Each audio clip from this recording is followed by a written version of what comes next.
Welcome to our channel Hashmi Clinics. चलिए आज हम मैटेरिया मेडिका की गहराइयों में उतरते हैं और अमोनियम ब्रोमेटम का एक तफसीली क्लिनिकल जायज़ा लेते हैं।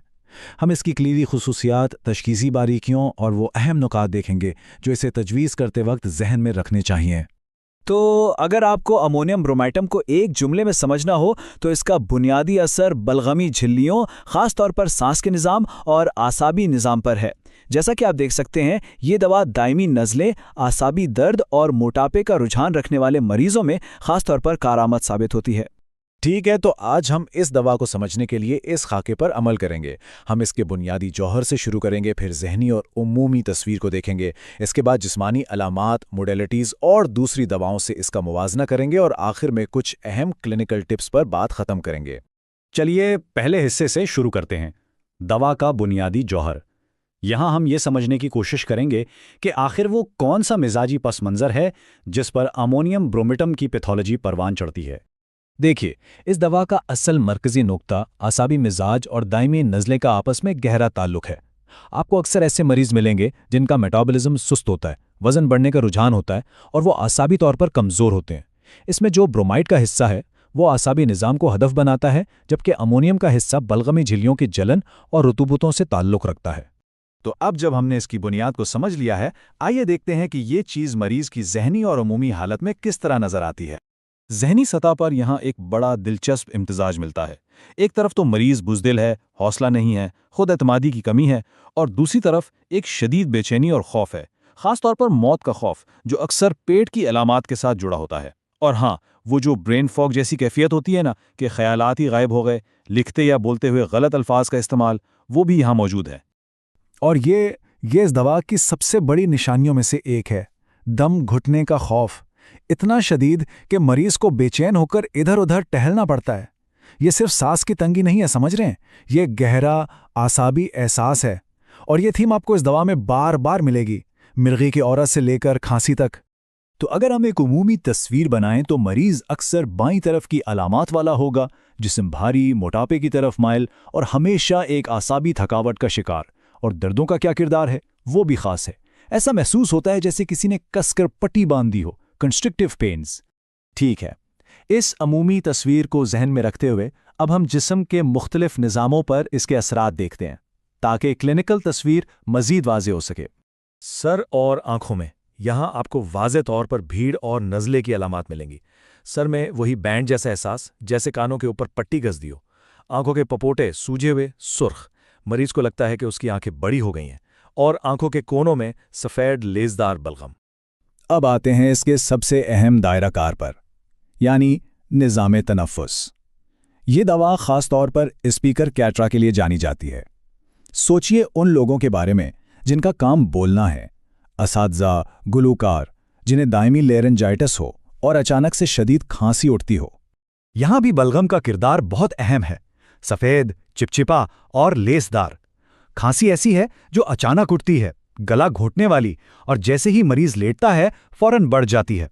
पोस्ट नेज़ल ड्रिपिंग, यानी नाक के पिछले हिस्से से रेशा गिरना, ये भी इसकी एक अहम अलामत है। और ये एक फर्स्ट ग्रेड कैन नोट है। सुबह 3 बजे खांसी से नींद खुल जाना। इस टाइम मोडेलिटी को हमेशा याद रखें। हाँ, काली कार में भी है, लेकिन यहाँ खांसी का किरदार ज्यादा गला घुटने वाला, ज्यादा तशन्नुजी है। ये फर्क बहुत अहम है। आसाबी निज़ाम की बात हो रही है तो मिर्गी में उसका ओरा कैसा होता है ये बहुत मखसूस है। आइए देखते हैं। तो दौरे से पहले मरीज को पेट के ऊपरी हिस्से यानी एपिगैस्ट्रियम में एक अजीब सा दम घुटने का एहसास होता है, घबराहट होती है, और ये सेंसेशन सीने की हड्डी के दोनों तरफ से ऊपर गले तक जाता है। बिल्कुल वही दम घुटने वाली फीलिंग जो हमने जहनी अलामात में देखी थी। अब ये देखिए, ये क्लासिक अजीब, नायाब और ख़ास अलामत है। उंगलियों के नाखूनों के नीचे एक अजीब सी जलन जो सिर्फ उन्हें दांतों से काटने पर बेहतर होती है। जब आपको ये अलामत मिल जाए तो समझ लें आप अमोनियम ब्रोमेटम के बहुत करीब हैं।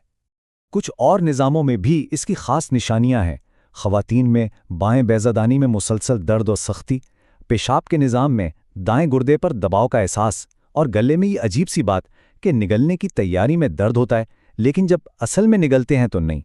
चलिए अब मोडेलिटीज़ की तरफ चलते हैं। कब तकलीफ बढ़ती है और कब आराम मिलता है, ये नुस्खे के लिए बहुत ज़रूरी है। تو اس ٹیبل میں آپ صاف دیکھ سکتے ہیں مریض ٹھنڈ سے شدید حساس ہے. ٹھنڈی ہوا، کھلی ہوا، سب چیزیں تکلیف بڑھاتی ہیں. آرام کس سے ملتا ہے؟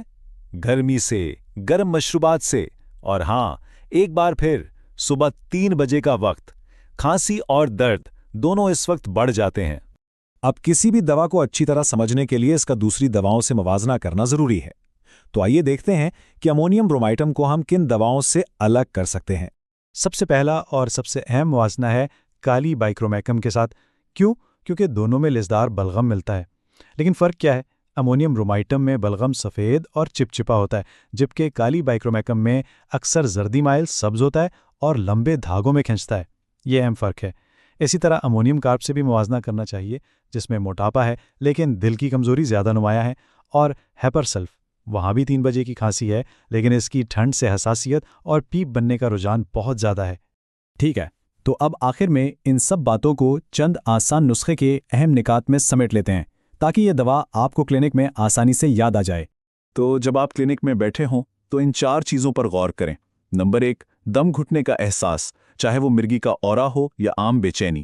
نمبر 2، صبح 3 بجے کی گلا گھوٹنے والی کھانسی. نمبر 3، ناخنوں والی عجیب و غریب علامت. اور نمبر 4، پوری مریض کی تصویر، یعنی ایک موٹا بائیں طرف کا مریض جسے دائمی نزلہ اور اعصابی بے چینی ہو.